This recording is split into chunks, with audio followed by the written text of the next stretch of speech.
One of those nights. If you want it to be one of those nights, I think UBC is holding something tonight.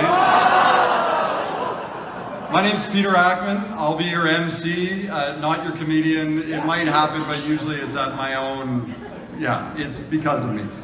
Before we get to everything, we'll start with a serious part of this. I'd like to introduce and welcome Elder Margaret and welcome her to the stage. Please come on up. Woo!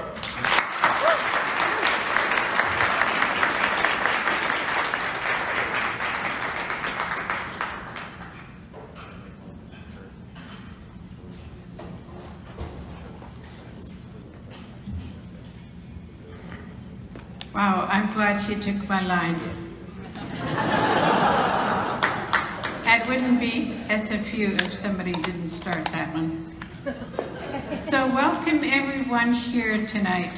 Thank you for answering the invitation. It's a great night for many people, especially those who walked before us through SFU. I'm not an SFU, I'm the other one. And I should be over there instead of here, but here I am. You want me to leave? Thank you for taking the time to come and witness what is taking place tonight. A quick prayer and we'll get the event going. Great Spirit, thank you for bringing us together. Thanking the communities from which you come from, your families, for allowing you to do the work that you do. I ask Great Spirit just a very special blessing on this evening and on the families of those who are present here today. And thanking all the SFU people who have taken all the time to make events like this happen, all my relations. Woo!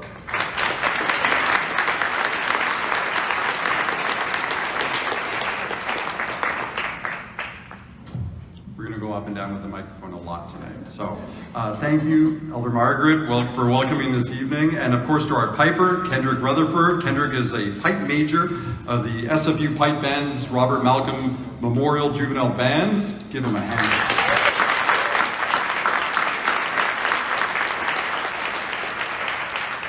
Now I'd start by acknowledging the Musqueam, Squamish, and the Tsleil-Waututh nations, whose traditional territories that we are privileged to be on tonight. So, as I mentioned, my name is Peter Ackman. I am a journalist. I work for CTV News, but more importantly, I went to SFU, and I graduated from SFU. I came to SFU in 1995 as somebody trying to escape Ontario. I didn't want to go to U of T and Carleton University. Really, who wants to go to Carleton University? So I came out on a whim. I had only heard about this high school on a hill that had a great view but a depressing campus.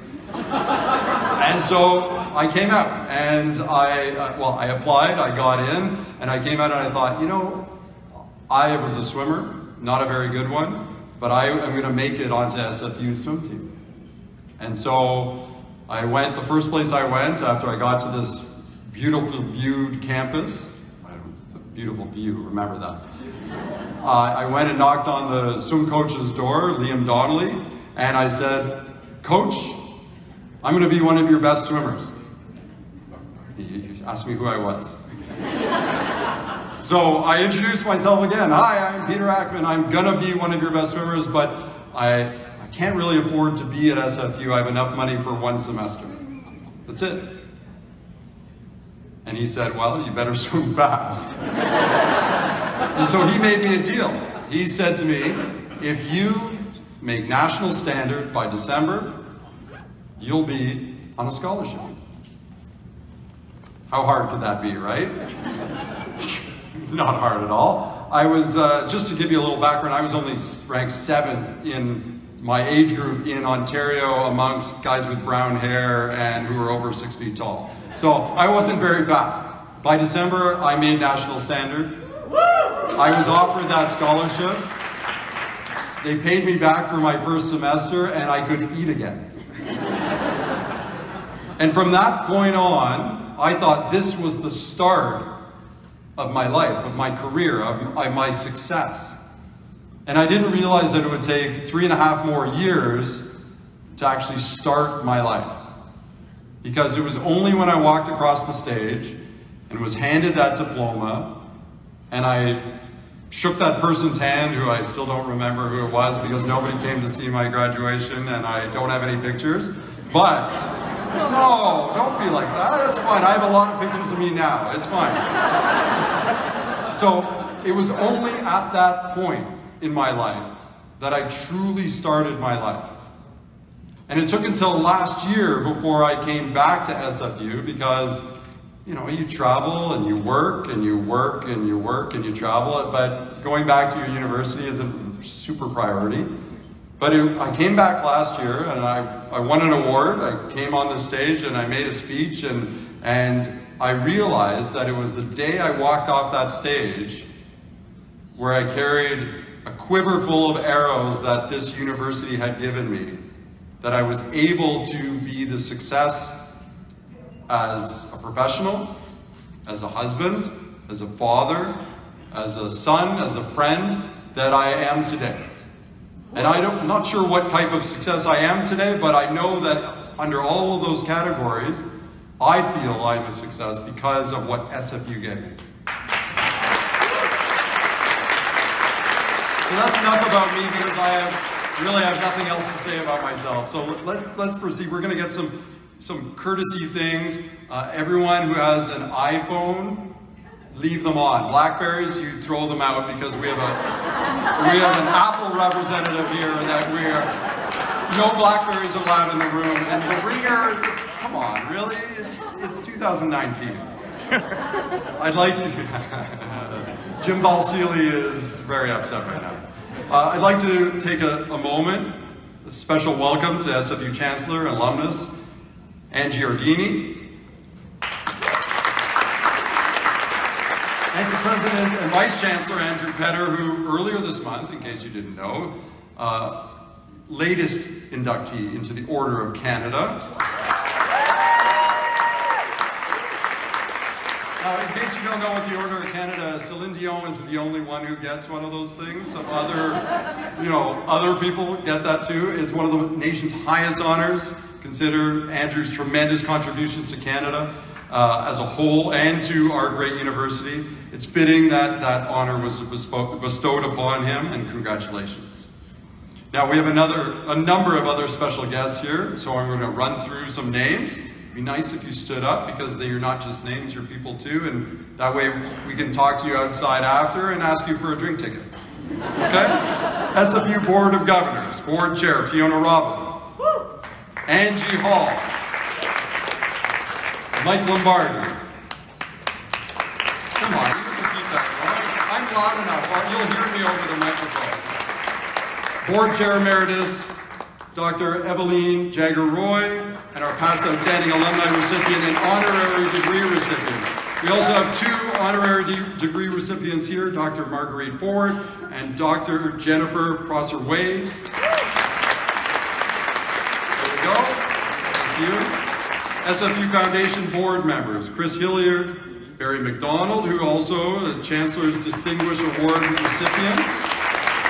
And then we have past outstanding award recipients, Greg Basham, Tasula Bergram, Daryl Burnham, Nate Burrows, Betsy Gibbons, who's also a charter alumnus, another extra, David Granville, Manwal Singh Neal. You can identify past recipients because they're wearing a special ribbon attached to their name tags, and I've been asked why I don't have a name tag, and it's because I don't like wearing a name tag. Simple, right? Charter alumni, those are the students who first set foot on campus in 1965-1966, and we have Marilyn Baudet, Jillian Holter, Lauren McInnes, Don McKinnon, Wendy Nevison, Daryl Quick, Diane Rogers, Rodney Wilczak, and Lynn Wilson. That's pretty amazing. That's quite the list. If I fact, I think that was the entire first-year class, right? And of course, ladies and gentlemen, this evening's guests of honor are here for the 2009 SFU Outstanding Alumni Awards. And this, if you're not clapping hard, if your hand's not hurting at the end, then you are not doing your jobs as the audience. So, ISABEL GE MAHE, Kathleen Hepburn, Professor Choi who's also a Charter alumnus, and Mark OKERSTROM. Mark will be helping anyone get home at the end of the day. He's got all the secret codes to Expedia, right? I'll need that after. I'm on a midnight flight back home, so anyway. And so, for those not in attendance, give them a better sense of what's going on here. If you like what I'm saying, you think I'm not very good at what I'm doing, you tweet about that. Everyone will think it's just fake news, right? You're great. Hey, see, my mom's here. All right. So if you are going on Instagram, if you are going on Twitter, hashtag, so for those of you circa 1990, whatever, hashtag is the pound sign on the telephone. That is SFUOA. You attach that and everyone can follow that. And put that out there, and don't forget, SFU Alumni has an underscore at the end, otherwise you end up down in the US somewhere and they're not paying attention. All right, so I now invite the president of SFU Alumni Association, Jasmine Cumberland, to share some words of welcome. So, welcome, Jasmine.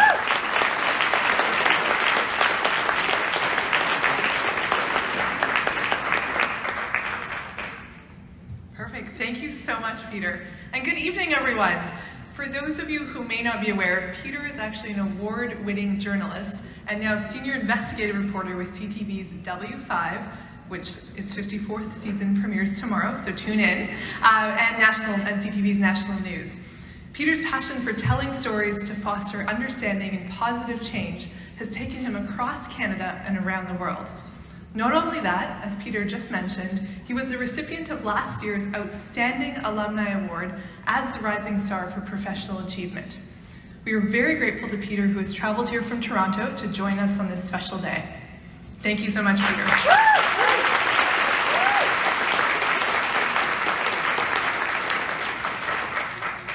I'm honored to welcome everyone here to this year's event on behalf of our entire SFU Alumni Association Board of Directors.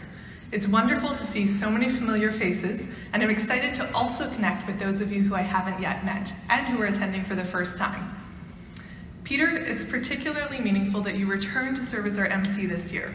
We were so taken by your remarks when you accepted your Outstanding Alumni Award last year that we knew we needed to have you back here in some capacity this year. I'd like to ask my fellow board members and our alumni relations team members to stand for a moment to be recognized. Let's give them all a round of applause.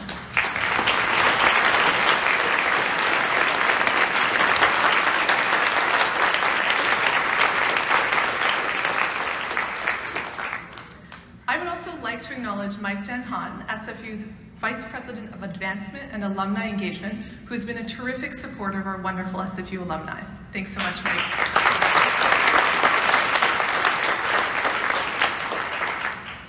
So our Alumni Association Board is a group of incredibly proud alumni who bring our perspective to advise SFU leaders, champion initiatives for alumni and students, and serve as ambassadors for the university.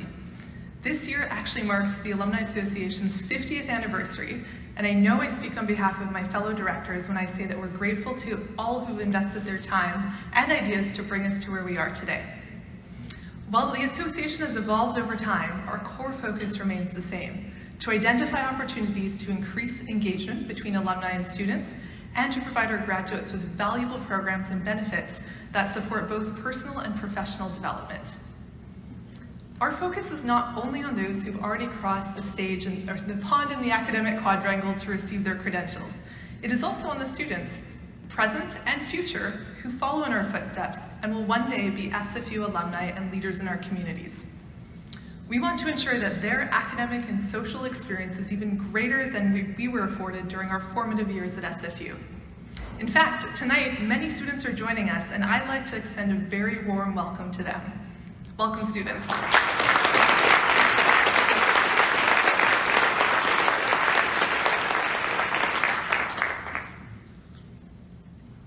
One of the greatest contributions that we as alumni can make is to inspire others.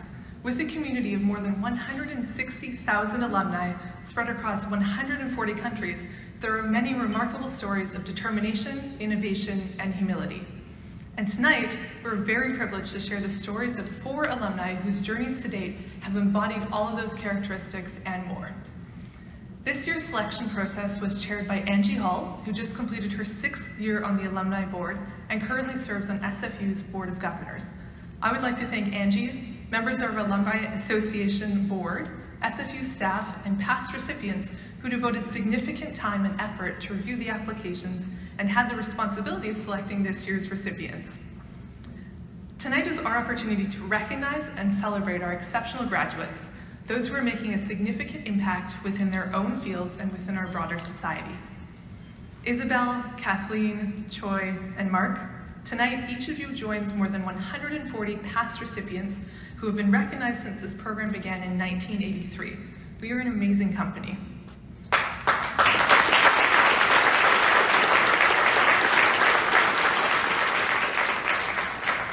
Thank you for all that you've invested in your careers to enhance the lives of others. I'm confident that the stories you will share this evening will inspire all of us to achieve our potential and to make similar contributions in our personal and professional lives. Thank you so much.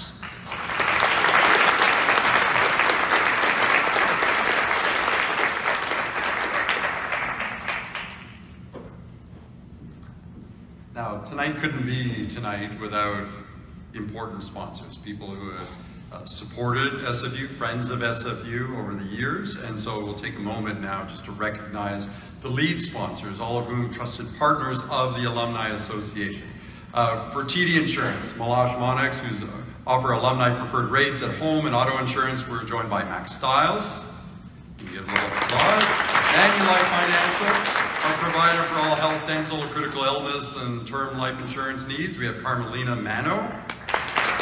BMO MasterCard, credit provider, Hossein Ramazahani, please.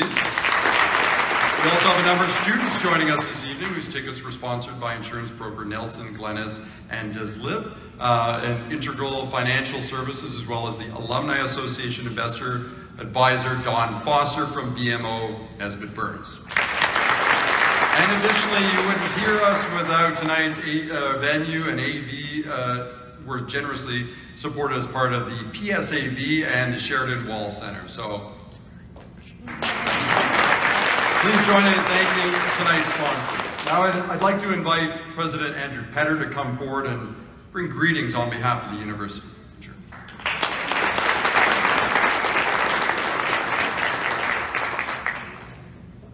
Well, thank you, Peter. I look forward to this special evening each year, and judging by the full house we have tonight, I am not alone. Indeed, it's wonderful to see so many friends of Simon Fraser University, both alumni and others who are here to celebrate with us the achievements of 4 remarkable, outstanding alumni. I'd also like to acknowledge the Alumni Association Board of Directors and the Ceremonies and Event staff for their hard work in bringing this event to life. They do remarkable work, and I think we should all give them a big round of applause. You know, when we speak about SFU's commitment to engage, and some of you might have heard me speak about it once or twice, we're not only speaking about the university's remarkable record of engagement here in Metro Vancouver, we're also speaking about our graduates driving real change in communities around the world. We're speaking of more than 160,000 SFU alumni in over 140 countries who are adding value in schools, in businesses, and governments, and a myriad of other settings across the planet. Our alumni make us proud. Their ambitions and accomplishments elevate and strengthen SFU's global reputation. And they make us better, encouraging us to constantly strive to be worthy of their continued respect and support. Now, Simon Fraser University is moving fast to keep pace with change and to deliver the kind of education and research that best prepares our students and our alumni to take their place on the world stage. And I could spend an hour, rest assured I won't, to share with you some of the really exciting successes that SFU has had in recent years.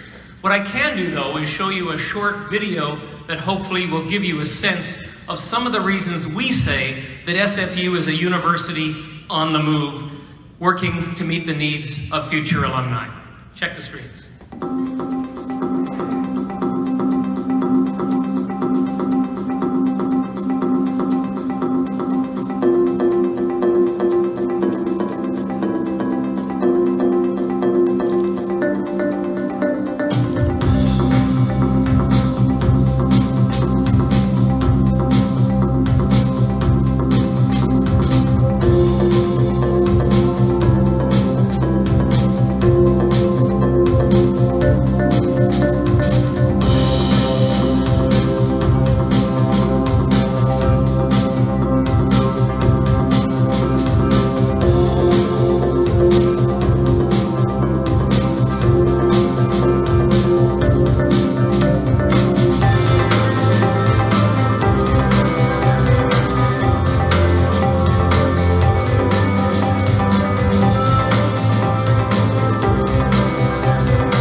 You know, it's funny how Freddie Mercury's Don't Stop Me Now always springs to mind whenever I see that video.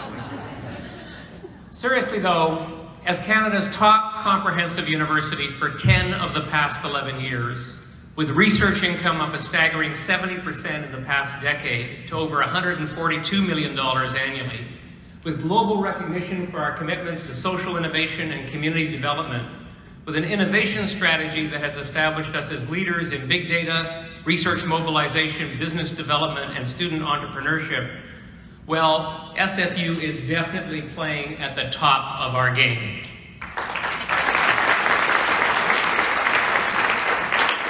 And it occurs to me, in that way, we have very much in common with the amazingly creative and talented innovators that we're here to recognize tonight. You know, there was once a smart guy named Einstein, you might have heard of him, who famously observed that creativity is just intelligence having fun. In which case, it would appear that our 4 award winners have been having a ton of fun since they've graduated from SFU. They've applied their respective intelligences to a diverse range of social, environmental, economic, and technological challenges, and come up with creative solutions with real-world impact. Isabel, Kathleen, Choi, Mark, we owe you a debt of gratitude. You are SFU's vision made manifest. From tech to travel, from aquaculture to the arts, you are exemplary global ambassadors for Canada's engaged university. Now, I know you're all eager to hear more. and I am too. So let me just offer my own congratulations for your outstanding achievements, and may you never stop having fun. Thank you very much.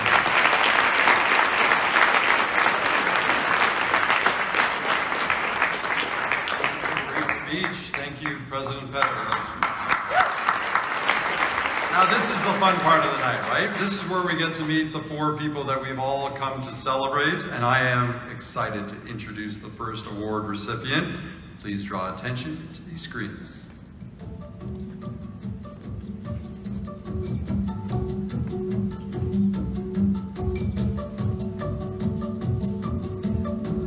Our next recipient is our rising star. It's a term that seems fitting for a filmmaker, SFU's very own Kathleen Hepburn.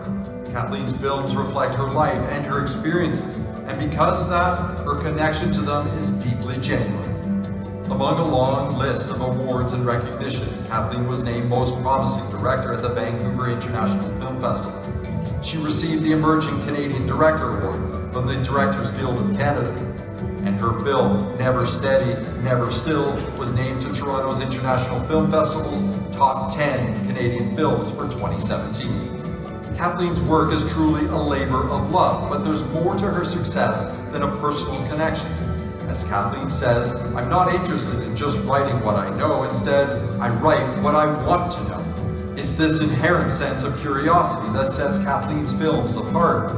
She's drawn to difficult topics and big subjects because she yearns for a greater understanding, and she shares her pursuit with her audience by exploring how we as human beings deal with challenges in our lives, how we rely on each other, and how we ultimately find our way through. Kathleen has always been fueled by curiosity. When she describes her time at SFU, she puts it in context of gaining understanding. As she explains, you start off thinking you know everything, then it turns out to be absolutely nothing.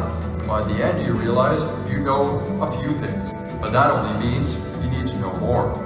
SFU's 4-year film program provided Kathleen with the time needed for this up and down journey, and it proved crucial. In the world of film, projects can take many years to complete, with many highs and lows. Never Steady, Never Still was 5 years in the making. Having an established sense of perspective can help sustain you during long, bumpy stretches. As Kathleen said, her experience at SFU taught her to be comfortable with not knowing everything, to be patient, and how to self-critique in a healthy and constructive way. She also learned about the value of support, something that's vital in Canadian filmmaking. 4 years working alongside peers and mentors created lasting friendships and valued relationships. And as thankful as she is for the support she received over the years, she's just as appreciative for the opportunity to give back. With her partner Maya Tailfeathers, Kathleen helped launch the Indigenous Youth Mentorship Program, creating paid shadowing opportunities for Indigenous filmmakers to learn and contribute to craft roles. And just recently, Kathleen has returned to SFU in a mentor role, running the film production class for 4th-year students. Tonight we're recognizing one of Canada's most talented young filmmakers. And with all that she's achieved, her star is rising quickly and shining a light on stories and subjects that are vital for our collective curiosity and understanding. Let us welcome this year's rising star in arts and culture, Kathleen Hepburn.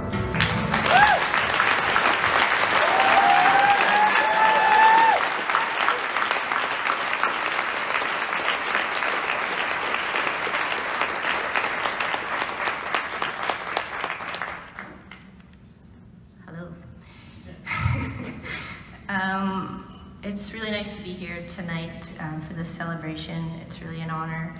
I'd like to just begin by thanking SFU and the Alumni Association for this honor, and also congratulating my fellow recipients. As an independent filmmaker, it's not often I get to share the stage with award-winning scientists and CEOs and Fortune 500 executives, so it's quite surreal to be here, but really inspiring to see the work that you do in your respective fields. It's been over 11 years for me since graduating from SFU in 2007 from the Contemporary Arts program. And this was before the time of the Woodwards campus. So my 4 years there were spent in the 40-year-old temporary portables tucked away behind the bus loop on Burnaby Mountain. It was a time when we were still shooting on 16mm film and editing by hand on the Steenbecks, and we would often find ourselves up there working past 3 a.m. when the buses stopped running, and we got stuck up on the mountain, pulling all-nighters in the edit bays and napping on the questionable couch by the equipment manager's office. We didn't have cutting-edge technology back then. We didn't have fancy facilities. But what we did have was an incredible sense of community and an ownership over our space. And I loved going into those portables, despite the mold. I felt safe there, I felt understood. There was something quite magical about them for me, despite the simpleness of their structure, knowing they were full of imaginary worlds that seemed to hold infinite creative possibility. And they were also full of this addictive, manic energy that comes along with the stress of filmmaking. If you've ever made a film, you sort of know what this energy is like, and it's quite contagious. It was a playground for us, and it laid a foundation for a community that has become crucial to my practice today. I have some of my fellow classmates here tonight, and it's just really nice to have you guys here. Thank you.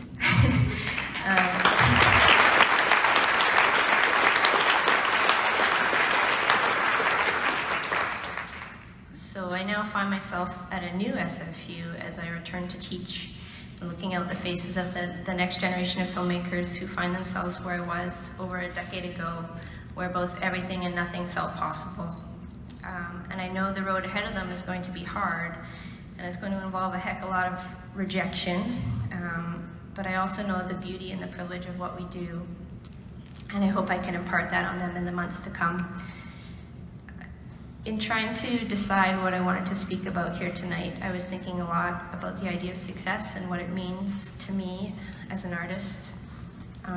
When it comes to the film community, we often use words like star and made it, as if success is some sort of concrete destination that we arrive at, feeling satisfied with ourselves for having finished the race. But the more I learn about filmmaking, the more I believe that success in our field means not giving up. It means finding ways to thrive on the satisfaction of creating something new. The industry is tough. Surviving as an independent filmmaker or artist in this city can prove incredibly difficult. So it's in the humble carrying on, in the continuing to work, in the ways we push ourselves and our practice in new ways that we find our glory. I recently had the opportunity to collaborate with the incomparable Alumni Feathers on a feature film entitled The Body Remembers When the World Broke Open, which premieres at VIF, doesn't premiere, but it will play at VIF on the 28th, so you should all come see it.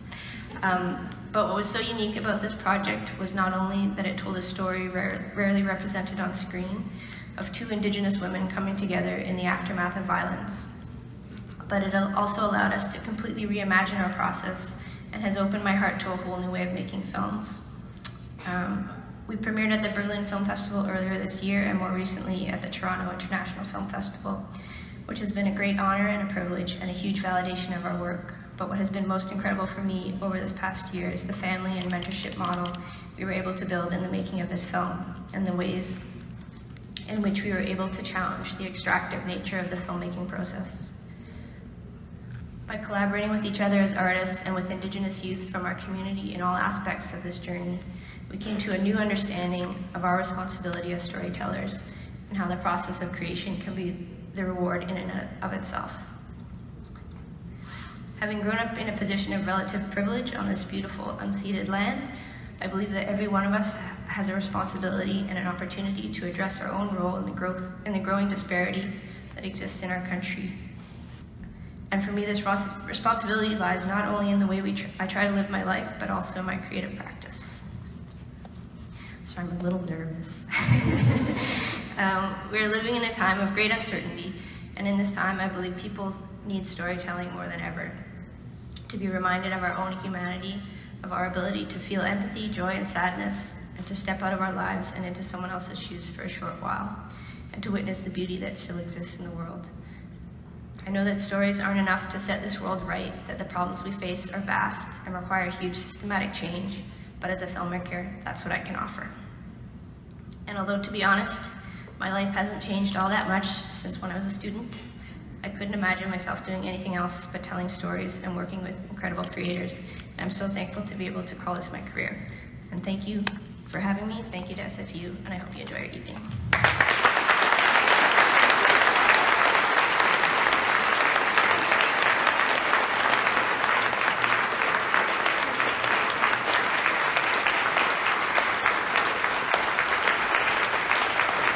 Thank you, Kathleen. I'd like to Claire Wilson, Vice President of SFU Alumni Association, Chair for the 2020 Outstanding Alumni Award. So selection today, a board member, Sam Sierra, now presenting the award.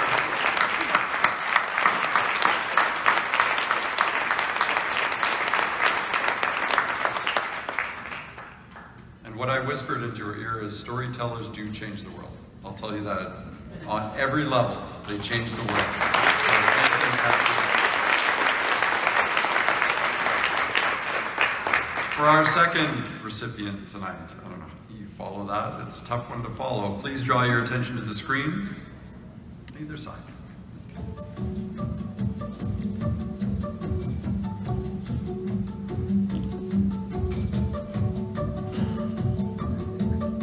Dr. Choi Hew's career has spanned more than 40 years on both sides of the Pacific Ocean.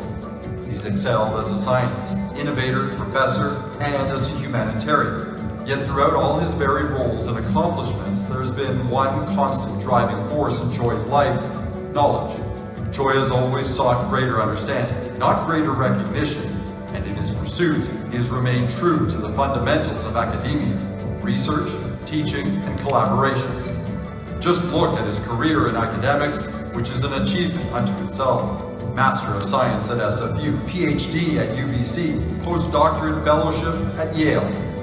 Positions at multiple universities, including Head of Biological Sciences at the National University of Singapore. He retired as Professor Emeritus, National University of Singapore. Not to mention the 65 grad students and postdoctoral fellowships he supervised, or the more than 300 peer-reviewed papers he's published.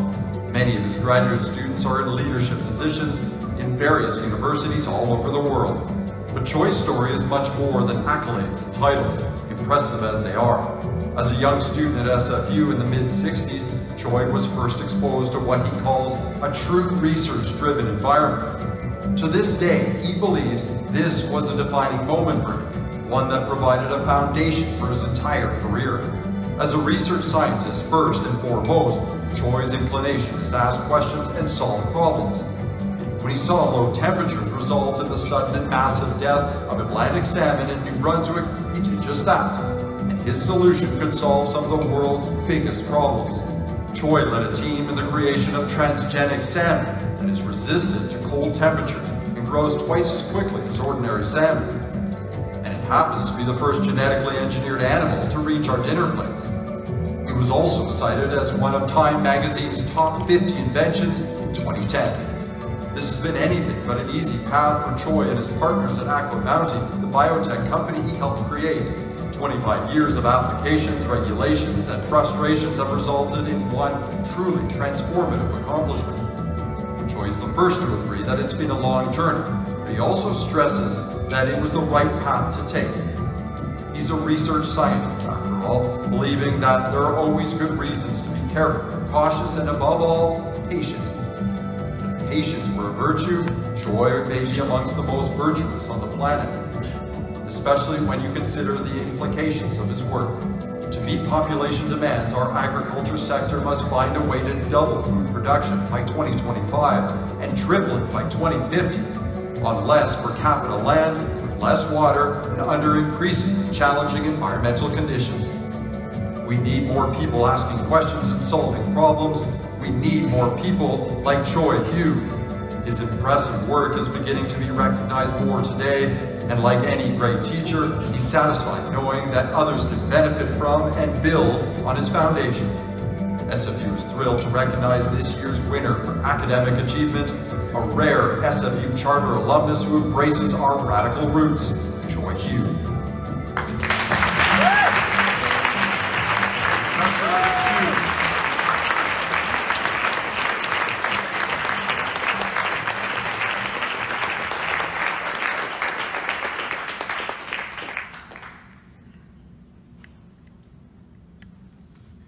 Chancellor Giardini, President Patton, Mr. Ekman, distinguished guests, ladies and gentlemen, good evening.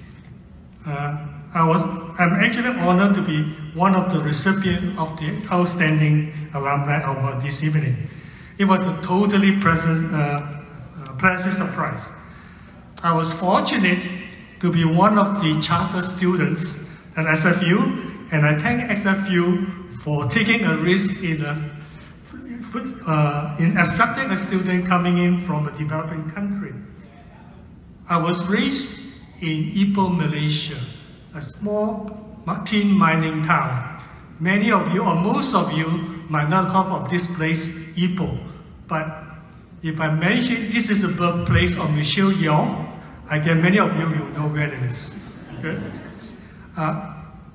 After my graduation from the Nanyang University in chemistry, I was left with few options to pursue my interest in research. At that time, none of the universities in Singapore and Malaysia have the ability or capability to do significant research. I was fortunate to offer a scholarship to pursue my studies at University of Manitoba and then later on transfer to Simon Fraser University. I'm forever thankful for my late Professor A.M. Renau for bringing me over to Simon Fraser. Now, as a country boy coming over from a little tin mining town, I was very fascinated by the research culture, the environment, that I encountered at Simon Fraser, with the beauty of the new campus and the excitement about this new university. I went back to Simon Fraser after the last 50 years, and it's basically a big construction site. Right? Sorry about President Patton, but I'm still very impressed with the campus. I'm proud to be an SFU alumni.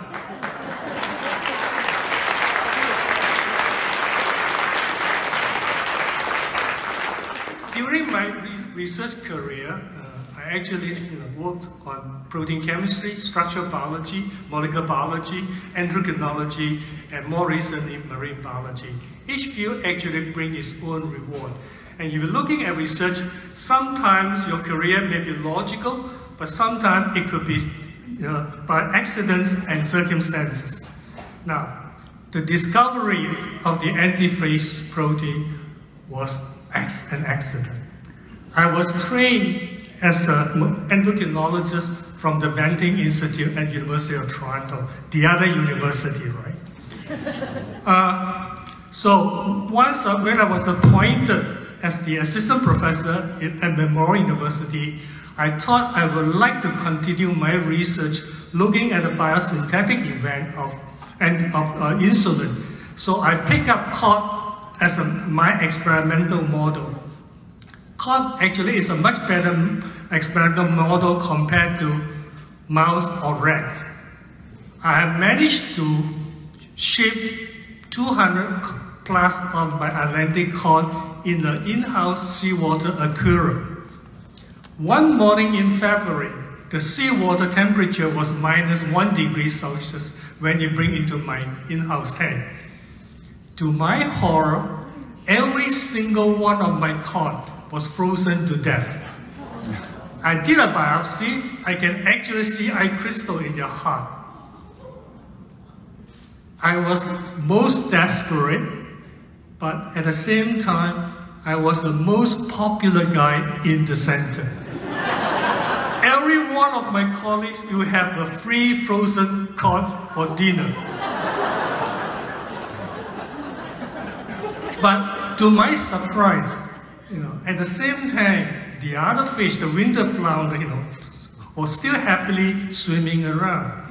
And Garth Fletcher, one of my closest collaborators, was quick to highlight to me that maybe the winter flounder have the anti-spray protein. That is the beginning of our work. Then we found out that the winter flounder produces this kind of protein to prevent them from freezing so that it could tolerate low freezing temperature. with Garth Fletcher from Memorial, Peter Davis from Queen's University, Danielle Yang from McMaster, the late Mary Griffith for Waterloo, and Fatih Sahan from Quebec. The Canadian consortium actually was the forefront in this research, very competitively internationally. It's just too bad that in 1999, I decided to go back to Singapore.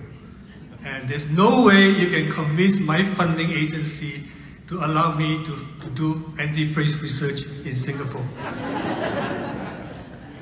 Later on, one afternoon when we were having a coffee break, I was challenged by Annie Sutherland, who had just returned from a sea cage farm in New Brunswick. And he was telling me that all those salmon in sea cage farm in Atlantic in New Brunswick was again frozen to death.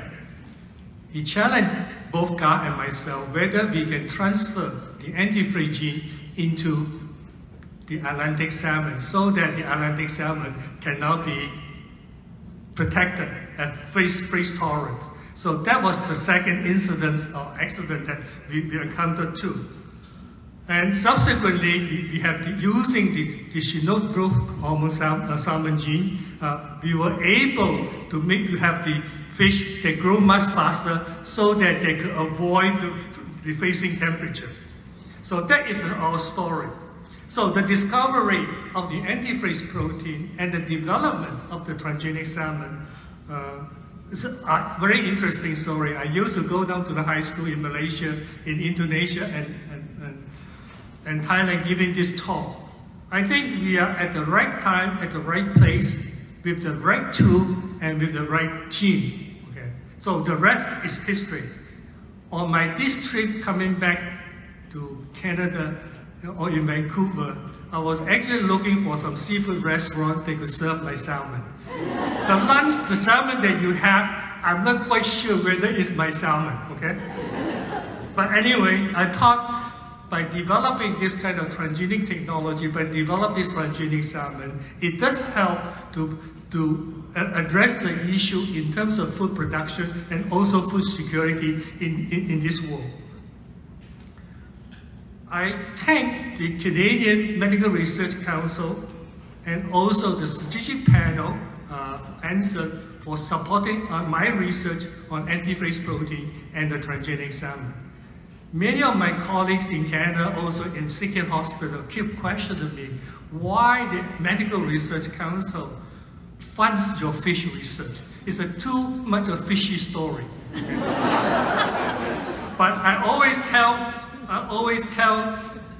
that, in fact, on a more serious side, most of the community members actually find my research proposal on the antifreeze protein is one of the most intriguing and interesting ones. It really, truly is a Canadian story.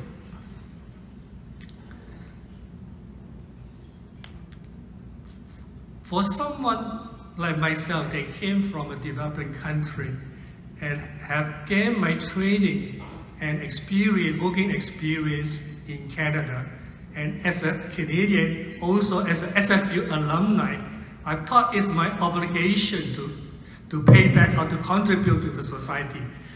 As an educator, I'm very keen to promote science, technology, math education, so-called the STEM education in Asia and particularly in ASEAN countries. With the limited resources that we have been able to run annual workshops for the high school teachers, science camp for the students, exchange program for many of, and also an internship for many professors and students from the ASEAN University. I thought by science and innovation are the only way to go to promote the welfare of our people. I'm privileged to have a long time and good collaborators. Professor Garth Fletcher flew all the way from St. John's, Newfoundland. Where's Garth? Where are you? I can't see you.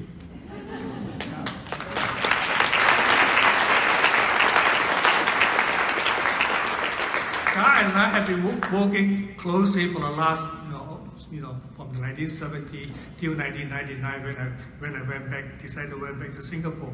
And I thank God for your friendship and for your trust.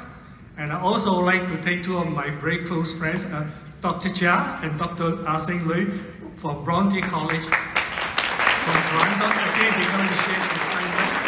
And in fact, Bronte College has been supplying SFU many good undergraduate students. And finally, of course, I'd like to thank my family, my wife, Pik Chu, my son Alvin, my daughter-in-law Joyce, and my two handsome, happy, lucky grandsons. And they are my constant support. I love them all. So thank you very much.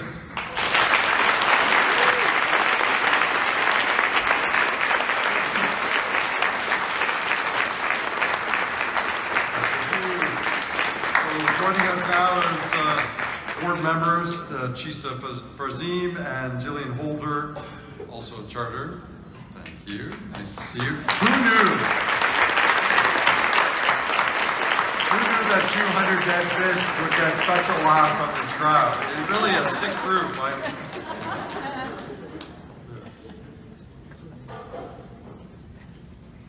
He has to hand it back now. That's the deal. Okay, so you know the drill. We're on to number 3.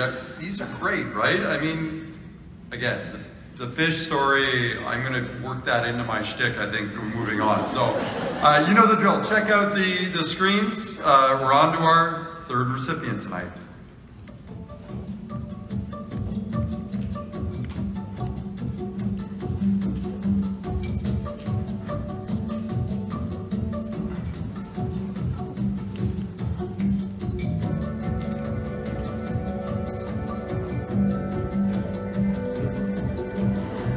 Mark OKERSTROM is one of Fortune 500's youngest CEOs, but his path to success was more of a winding road than a direct line to where he is today. Mark first enrolled in business administration at SFU, but took a turn and pursued his certificate of liberal arts instead. He then transferred to law school at UBC, received his Juris Doctor, and then went to Harvard for his MBA. He then moved to London, where he worked for both a law firm and an investment bank. Then to Seattle, where he landed at one of the world's biggest travel companies, Expedia Group.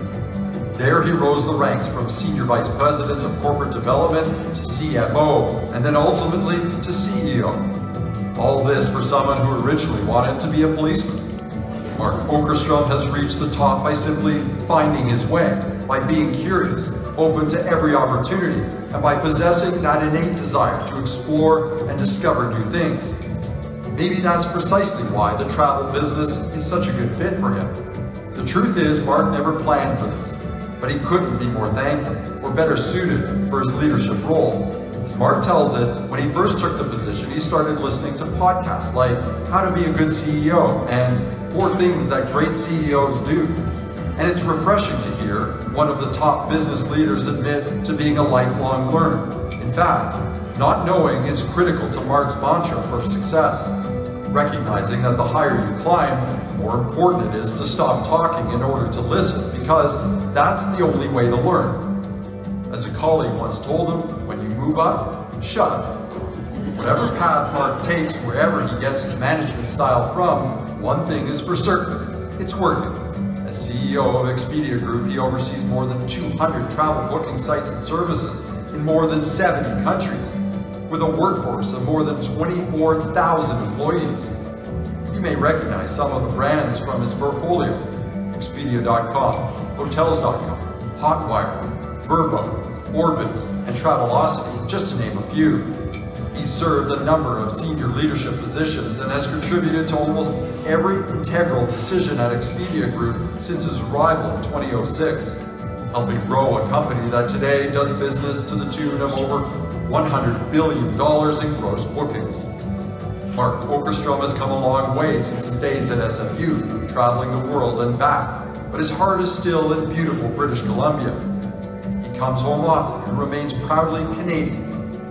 As he says, traveling makes you appreciate home, and Canadians have that perfect mix of humor and humility, that niceness that the world desperately needs more of. Since Mark took over the reins from his close friend Dara Khosrowshahi, who made the move to run Uber, he's brought a new focus and life to Expedia Group. Across all their online properties, Expedia Group receives more than 750 million visits a month. It's a staggering number, and with Mark's guidance, the Expedia Group platform has become a true customer-centric model, focusing less on clicks and more on the people behind them. It's clearly making an impact. Putting people at the heart of what you do isn't just good for business, it's just good.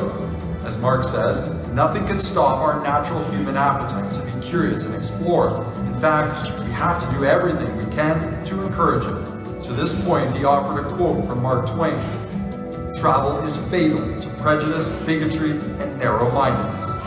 These are three evils that are all too present in today's world.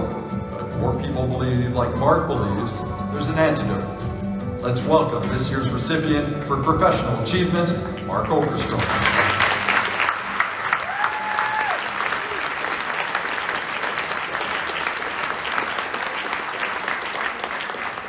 Wow, I'm tired just looking at all of that. Well, first of all, it's always great to be back in Vancouver. Whenever I travel around the world, and as you might expect, I travel a ton, I'm always so proud to say that I'm from Vancouver. Yeah.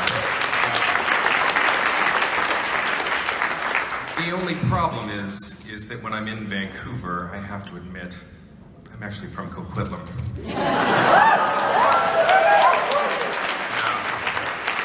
Is that some people from Coquitlam here? Yeah. I was hoping that wasn't the case. I'm actually from Port Coquitlam.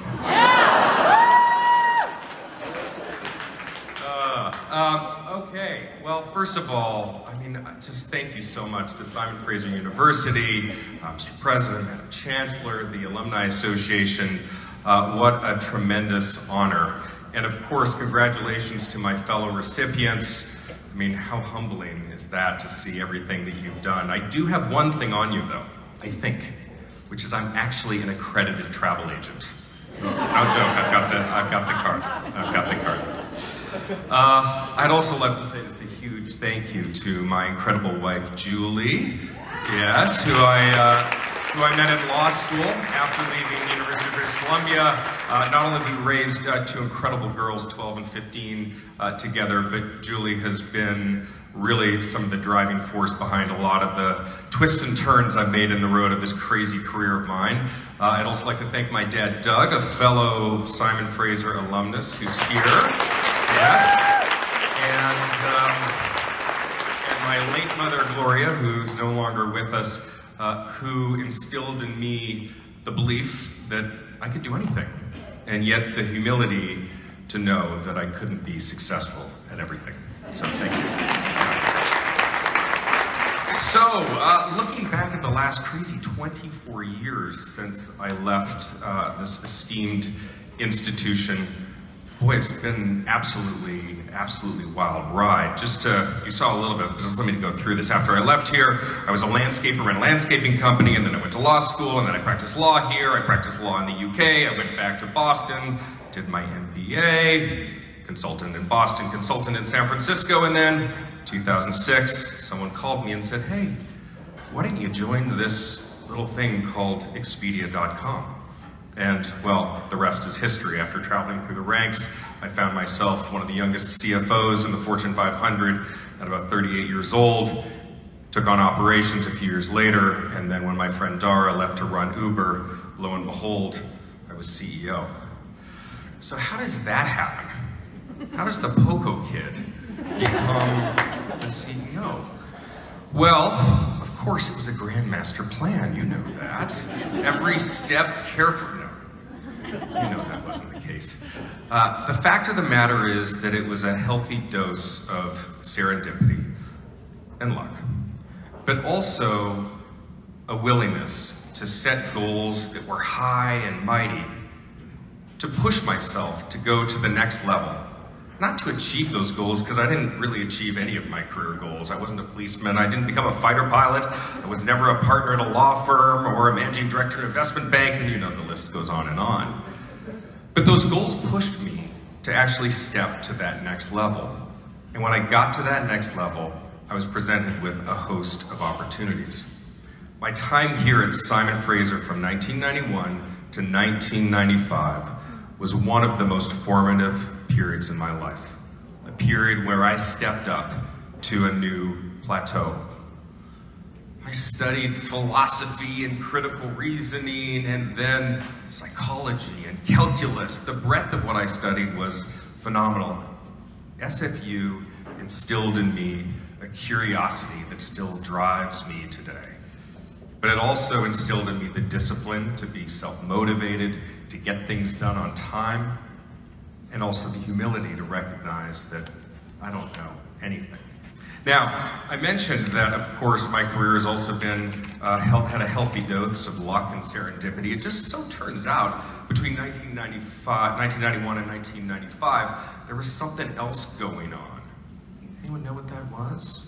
I'm not sure it was Al Gore who was doing it, but yes, the internet was being invented and was being created. In fact, it was in academia where it first really emerged. And I remember sitting in the library going through these films and putting them in this machine, and it made this crazy noise to do research. And by the end of my time here at SFU, I remember connecting to some other school across the country and looking at some of their research papers online.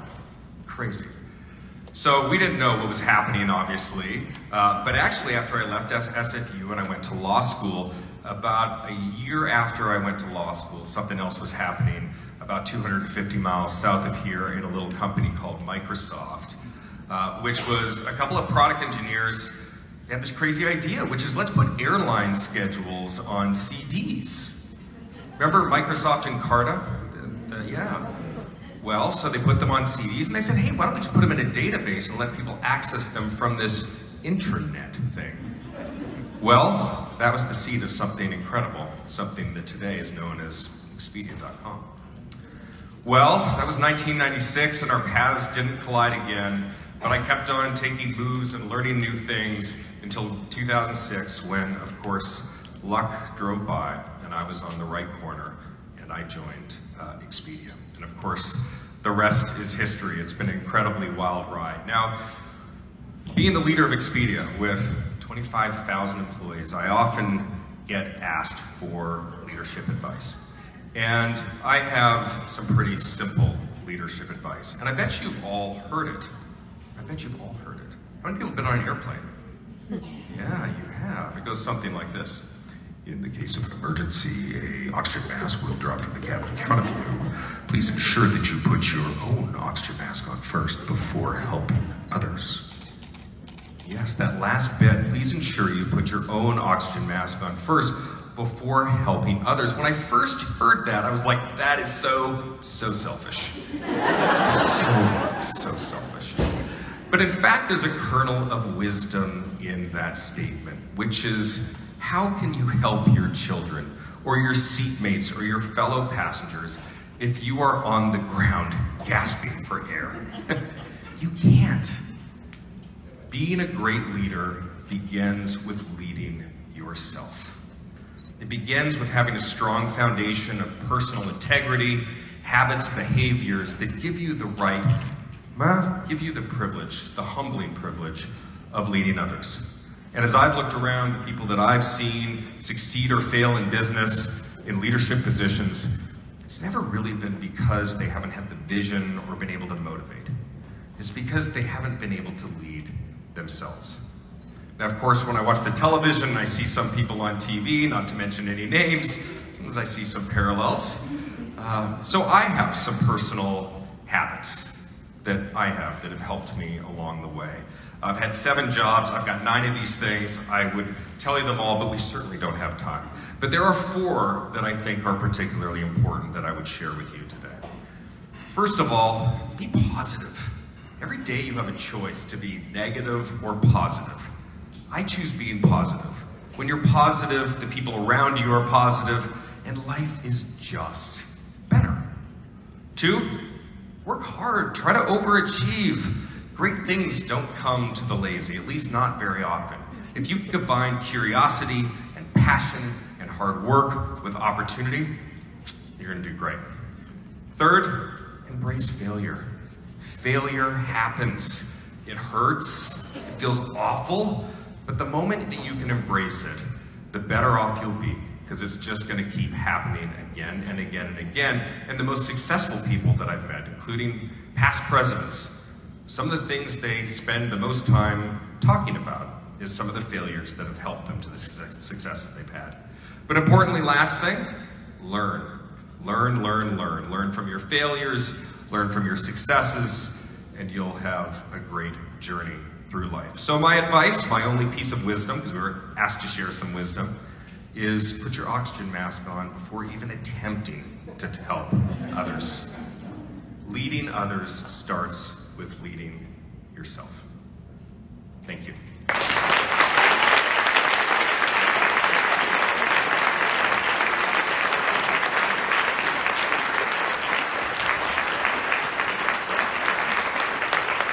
Congratulations, Mark. And now we're welcoming Catherine Hearn, board member, Oshi Matter, will presenting the award.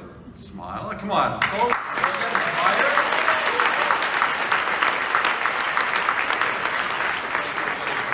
One of his, the fifth one is just keep clapping, right? Just keep clapping for him. Officer. Now for a glimpse into the story of our final recipient tonight. Please take a look at these screens. The story is amazing.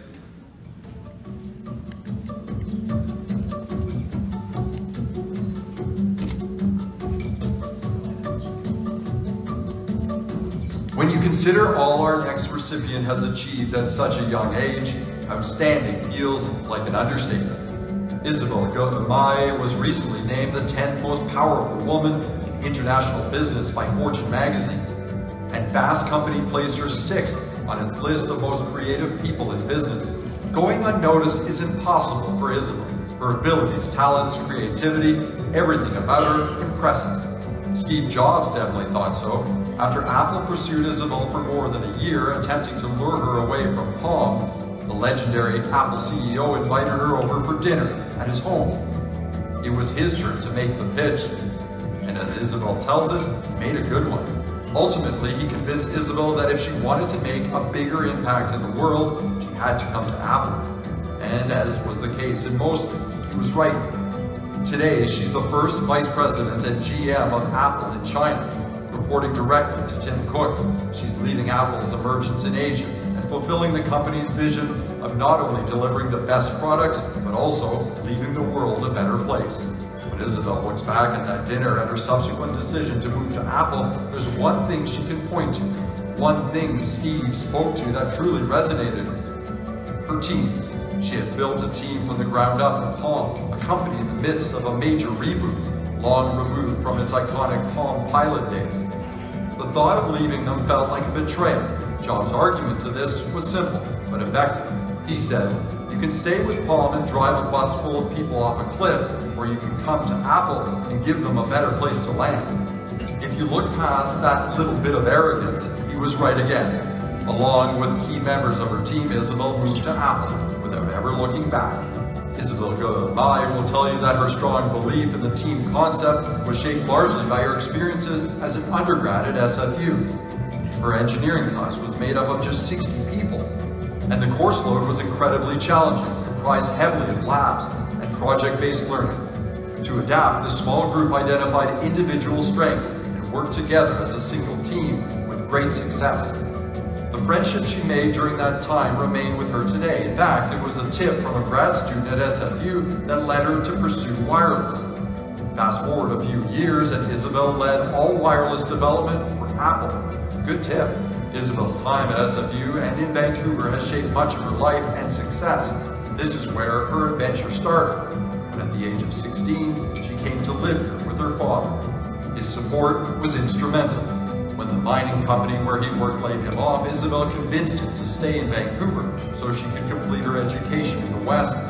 And he was more than willing to work menial jobs to ensure she did just that. Throughout her life and career, ISABEL has experienced the importance of having good support, whether from family, friends, or colleagues. As she puts it, you stand out when the people around you lift you up. So let us lift up this year's recipient for professional achievement, ISABEL GE MAHE.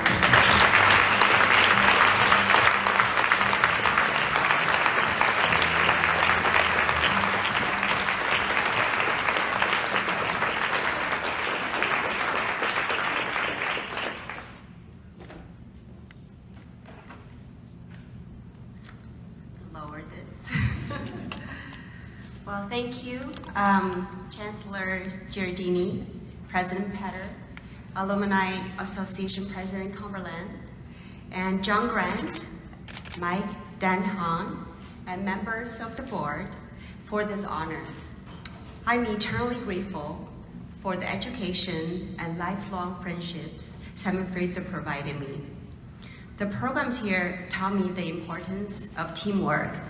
I still remember working with my friends, 3 a.m. in the engineering pit on some circuit board design and eating very cold pizza. The invaluable co-op program here allowed me to try different fields and learn practical soft skills. And of course, the generous scholarship made a huge difference in my life, especially back then. So thank you. I'm humbled to be recognized by this institution, which has been an important part of my journey. And what an honor to be recognized alongside such distinguished alumni. Congratulations, Kathleen, Mark, and Choi. I would also like to thank my mother and my husband Jacques, who actually can't be here today because they're in Shanghai taking care of our 4 children. I would like to thank my sister and best friend Dee, who supports me through thick and thin, and whose positive outlook on life is just contagious. She's here today, together with my brother-in-law Bruce, my niece Veronica. I would also like to thank my late father, who is watching over us from up there. I love you, Dad. I would not be standing here without the support of my family. They have allowed me to take bolder steps in life. They created a safe harbor for me to always feel loved and supported. My family is a big source of my happiness. I hope all of you also cherish your family, whether they're blood related or the family you choose. A balance between work and life is so important. In life, there are many seats at different tables that you can sit at, and I have learned that you can never spend too much time at the table with your own family. It is so great to be back in beautiful Vancouver. The city helped shape who I am today. It taught me that while life can be challenging, I need to believe in myself. When I arrived in Vancouver at age 16, I really didn't know much English. And because my father just lost his job, we had very little money. I learned how to speak English working in restaurants. I was bussing tables versus sitting at the table. I studied late into the night after my waitressing jobs. I was tough on myself because I know I don't want to give up. And I knew that one day, people will finally see the potential I have, and I would one day be able to choose what table to sit at. Through these experiences, I learned to persevere and to believe in myself no matter the challenge. Looking back, coming to Vancouver was one of the first transformative decisions I made, and allowed me to sit at the table outside of China. The second transformative decision in my life was to leave Palm company back then and join Apple as the VP of Wireless Technologies. You just heard that Steve Jobs invited me to dinner. Who would say no to that? But actually, it wasn't an easy decision to say yes to. Apple's main business was computers and iPods at the time, and they just started working on phones. It was unclear whether it would be successful at it. I built a wireless organization from the ground up, had great relationships with senior management, and was right in the middle of the company's transformation. I fully expected to turn down the job offer, but it was Steve's challenge to me to make a bigger impact in the world that changed my mind.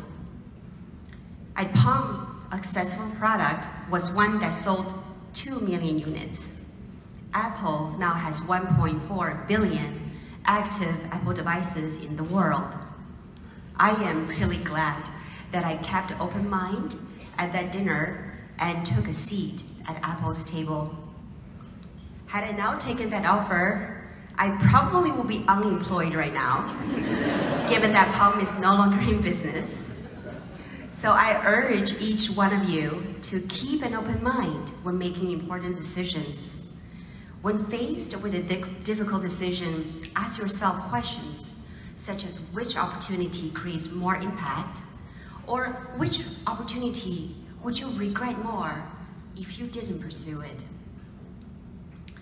The third transformative decision in my life was taking on the role of Managing Director of Greater China for Apple. Oftentimes, the harder decision is to leave a familiar and comfortable seat to a new one. In my first 9 years at Apple, as the Vice President of Wireless Technologies, I built a team of 1,200 engineers from a team of 25. At the Greater China table, I've had to write my own playbook, since there's never been a managing director role anywhere in the world at Apple. I've had to learn new skills, like influencing, leading cross-functional teams like sales and marketing, who have way more expertise in those areas than me. I'm meeting with government officials, business partners, and giving speeches like this, except in Chinese. Despite these new challenges, I've found greater satisfaction in my work in my life right now. In his happiness course, Harvard professor Tal Ben-Shahar says that there are 3 levels of doing things: work, career, and mission. I feel that I've found my mission by going to China to lead a team of 14,000 incredible human beings. I get to sit at the table with them to create seeds for others and use Apple's technology and values to positively impact millions of people across Greater China and beyond. Taking a seat at the table means to engage, listen, learn, speak up, debate, and whenever possible, to make more space at the table for others. It is at the table where you can inspire change and spark new ideas. And of course, good company at the table makes a big difference. So to the talented young students who have so many adventures ahead of them, remember these 4 things. Number 1, you can never spend too much time with your loved ones. Make sure you make time to nourish those relationships. Number 2, when times are tough, believe in yourself and know that it is the challenges and failures that make you stronger. Number 3, keep an open mind. When faced with difficult decisions, ask yourself where you will make a bigger impact in this world. Number 4, my wish for each of you is that one day you will find your mission in life, not just a job or a career, but a mission that you truly believe in. My late father passed away from cancer 10 years ago, but I think he will be very proud and very pleased that his grandchildren are learning Chinese language and culture in Shanghai. He made incredible sacrifices to make sure I could pick which table I wanted to sit at. Today, I am very proud to announce the establishment of the Peng Tu Ge Undergraduate Scholarship for Women in Engineering or Computing Science, in honor of my father. I got to have breakfast with the first recipient of the scholarship, Hilal Asmat, this morning. I was so impressed with her story and achievements and her efforts to create seat at the table for others as the founder of SFU Surge. And I can't wait to see what other tables she and other students like her will sit at and the positive impact they will make in this world.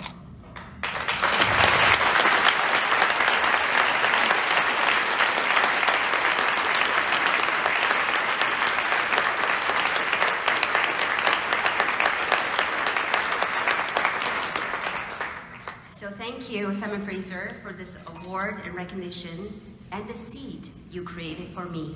Thank you.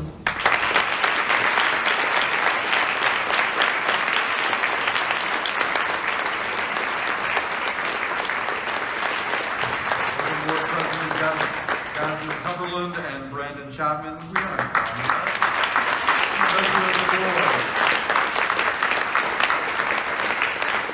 congratulations as well.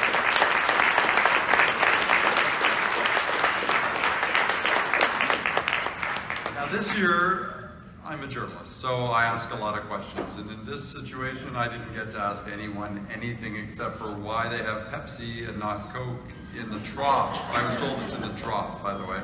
So this year, we're introducing a new component to our program. We'd like to get to know our 4 recipients a little bit off the cuff. We're going to spend 20 minutes doing a Q&A. They don't know any of the questions. They've asked me to avoid certain things, but I tend not to listen to authorities, so that's why I'm a journalist. So I'm going to invite our 4 recipients up. We have these 4 beautiful chairs. We're going to move over here, and we're all wearing wireless microphones, so these stop working, and this one starts. And so we're going to do a little Q&A. We're going to do a chat. Is it working? Can you still hear me? Okay. See? Technology. Wireless technology. I'm going to try and get onto the chair without falling off the chair. So, there's some breaking news. We're going to start with some breaking news because Isabel didn't mention it, but while we were at lunch today, I found out, and we all will find out now, that she has been named to the board of directors for Starbucks. So,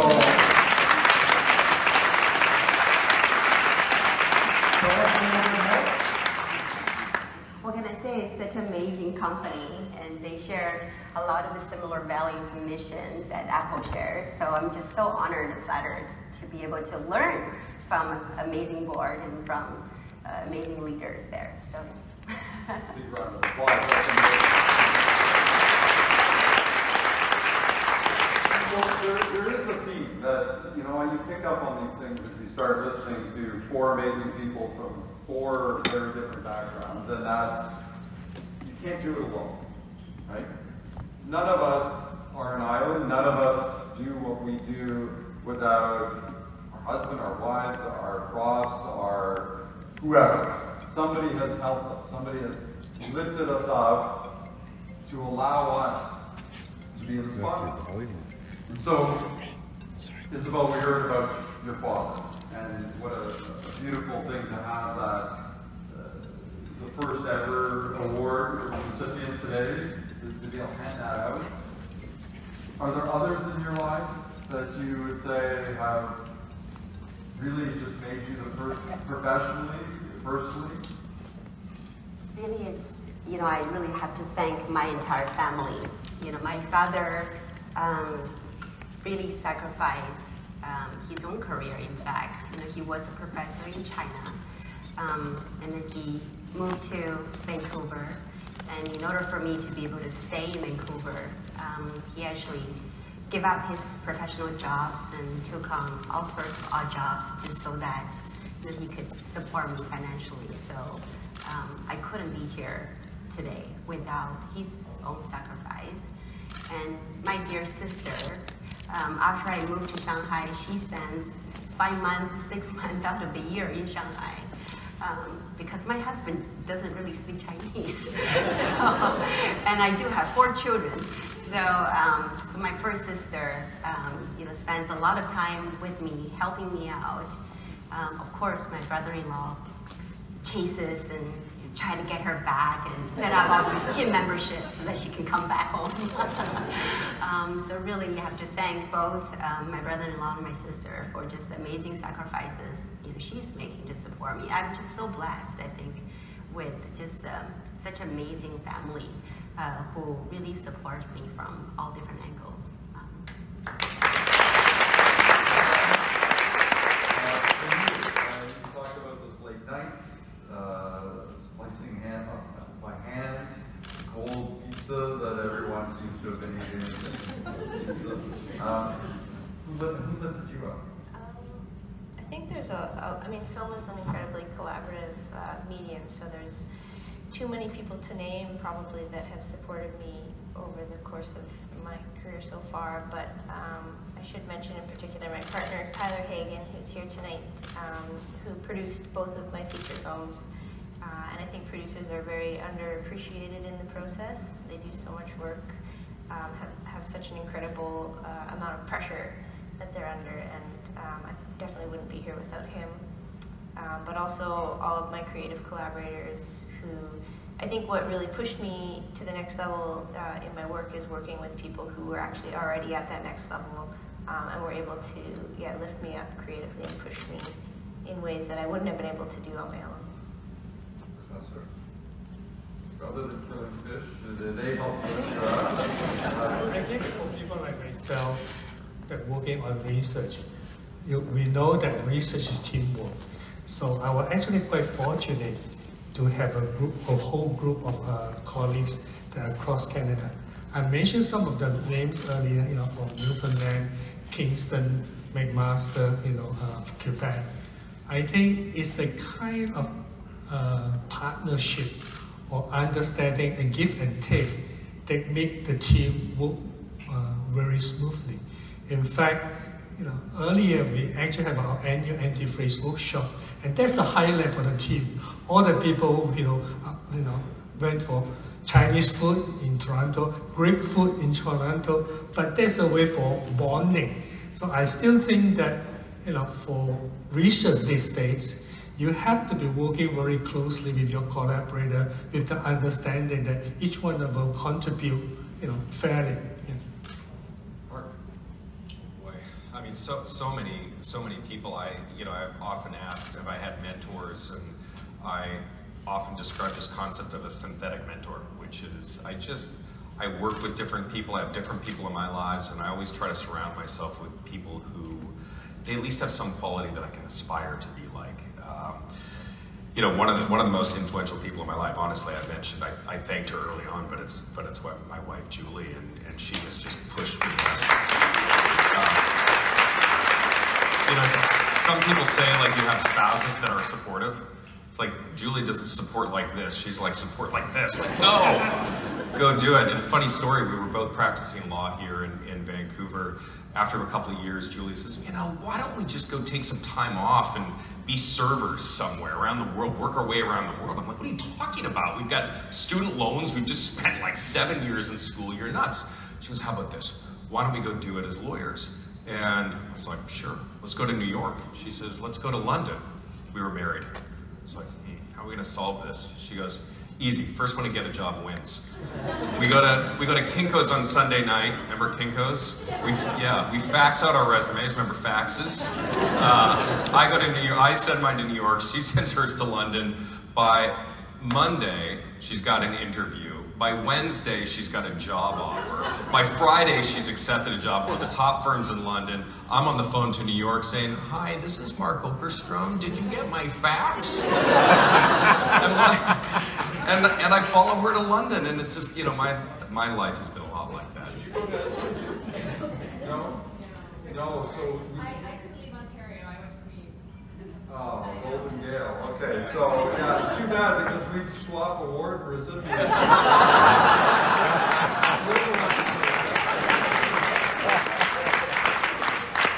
One of the challenges, well, I got here at 4 a.m. yesterday. I booked it on Expedia. It was all screwed up. Yeah, I'll call you directly. I said, you have that card, right? So I went right to SFU in the morning. I met with Lisa, who has been, she's there in the corner, she's very shy. I would give her a round of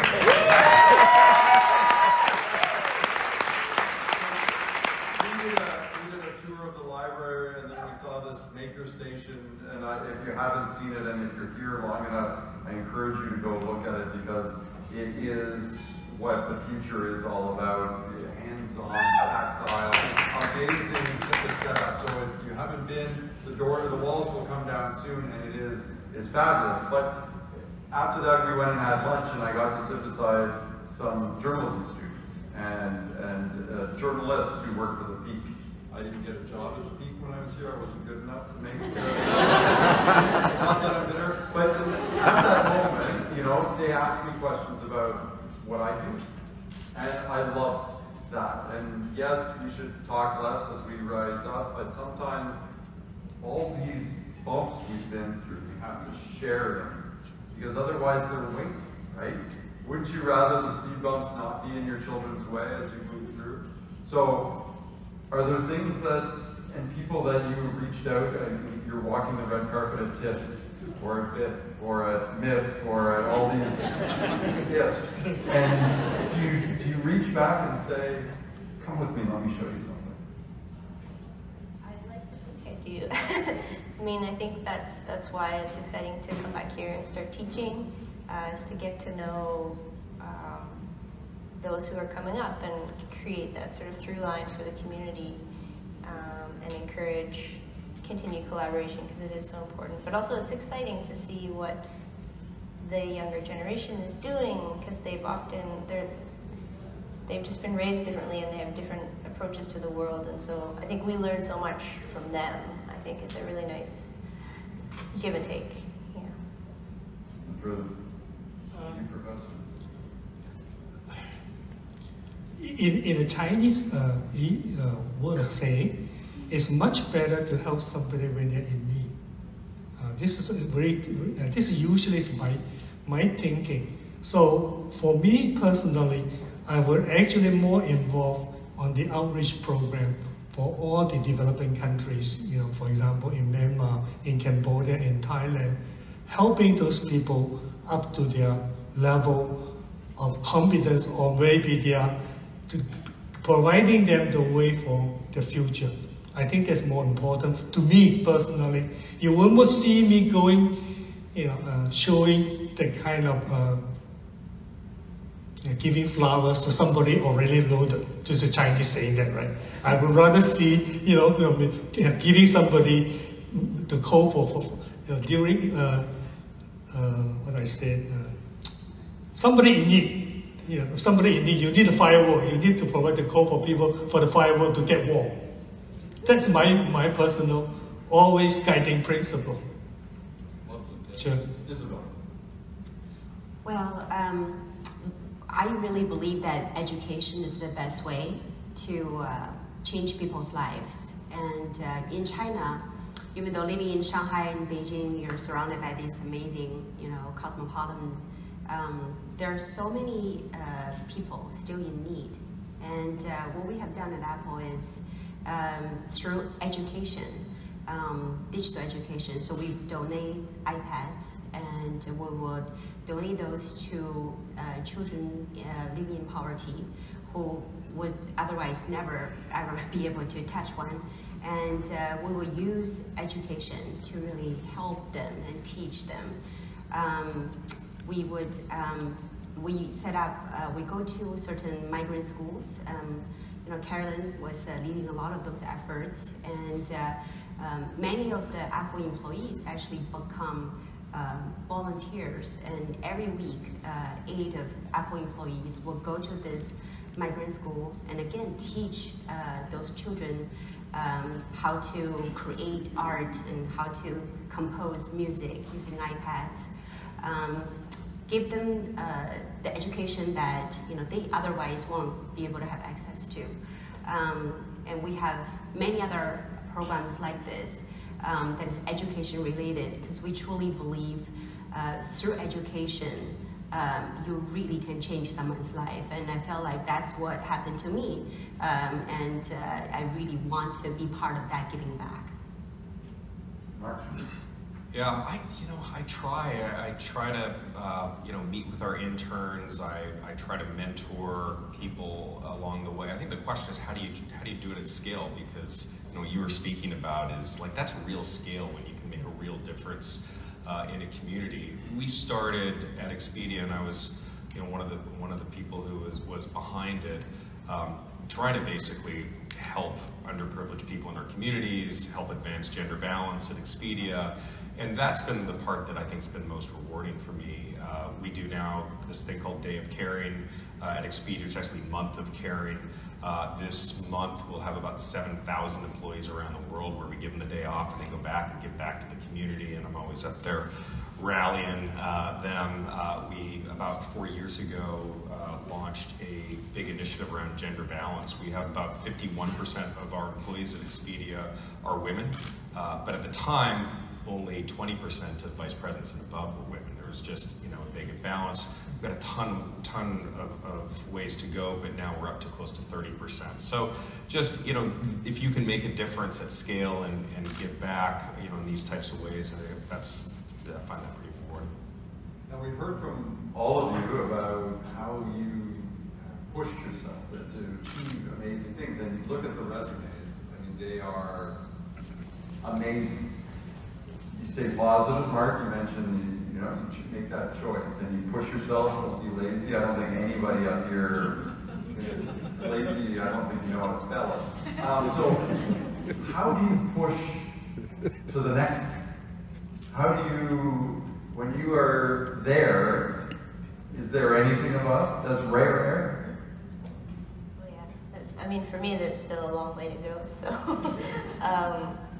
I think the challenge is, well, there's pushing yourself in a career sense and trying to always achieve that next level. You want international acclaim, you want to be recognized for your work, but also creatively, how do you expand what you've built, and how do you keep working on your weaknesses and growing your strengths? So I don't know, there's not an easy answer. I think you just have to address, you have to be really honest with yourself and address what your weaknesses are and try and work at sculpting those into strengths. I have retired, so it's no longer me.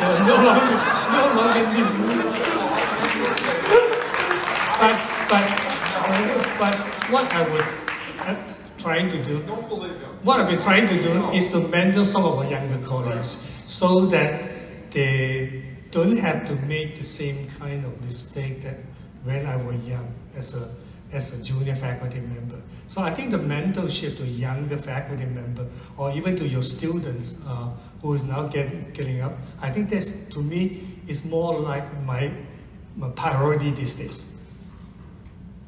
Mark? I'm not sure. What's next? Yeah, what's next? Retirement. I like that. I like that. That's right, there is a mayor of Port Coquitlam, that's right.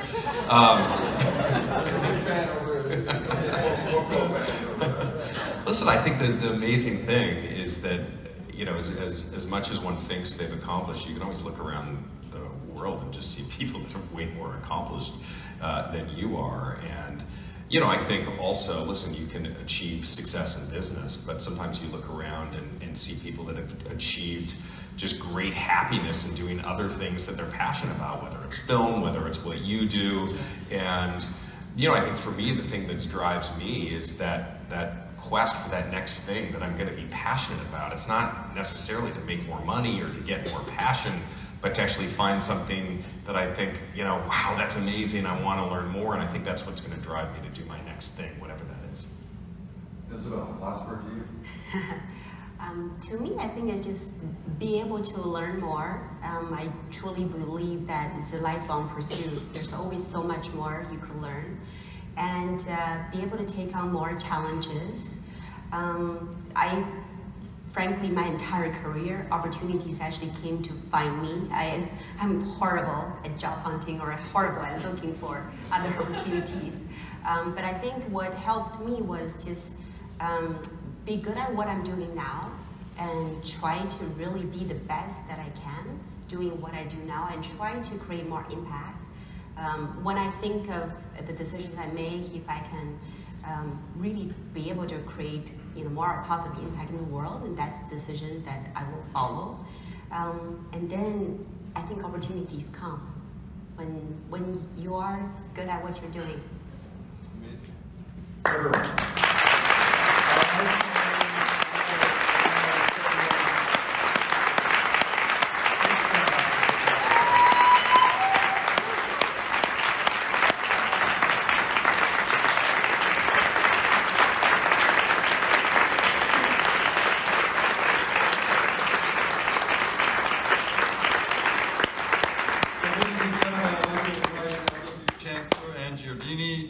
Graduate herself and also Order of Canada recipient to provide our closing remarks.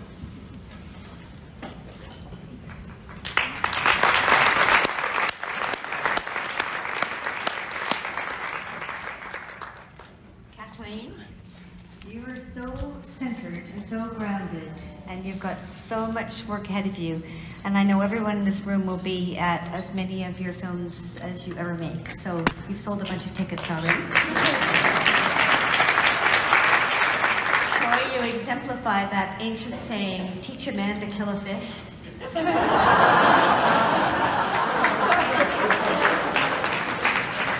And I like the fact that your great insight came as a result of an act of God.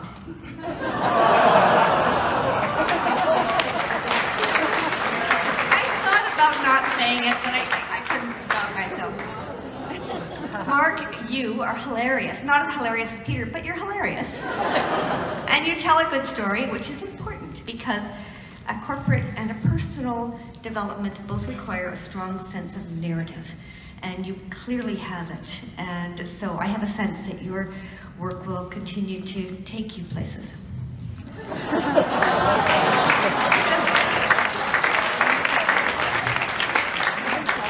And Isabel, no matter what table you sit at, I know all of us would like to be at that table. Thank you.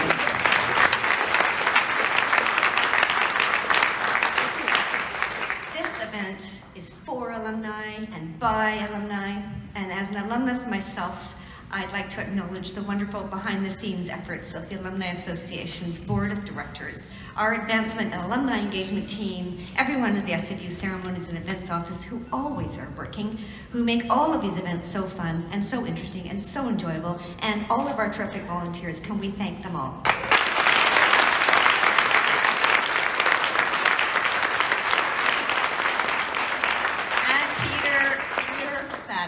And I know you're busy, and you made time for this, and you were, as I said, hilarious, even funnier than Mark.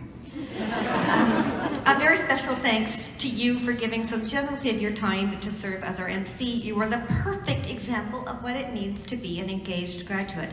I am going to give you a present, but I don't know where it is.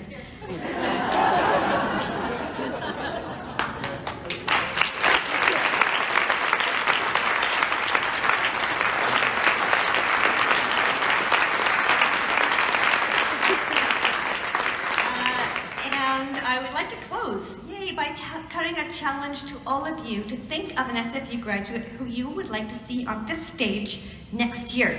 I am a little competitive and I've already put in a name, okay? But we'll need more than one. You don't need to know them personally, but I guarantee that you likely do know of an SFU graduate who's making an outstanding impact in their area of work or sport or volunteerism or personal pursuits, anything at all. There are SFU people out there doing remarkable things. Consider submitting a nomination for next year's Outstanding Alumni Awards. You'll get an email from us reminding you and giving you the link and all those things. The call for nominations is open only until Thursday, November 7th, 2019, which gives you, well, 7 weeks. So that's enough time. Get it done this week and then you don't have to worry about it. And think of how great it would be to see your person up on stage next year. Thank you.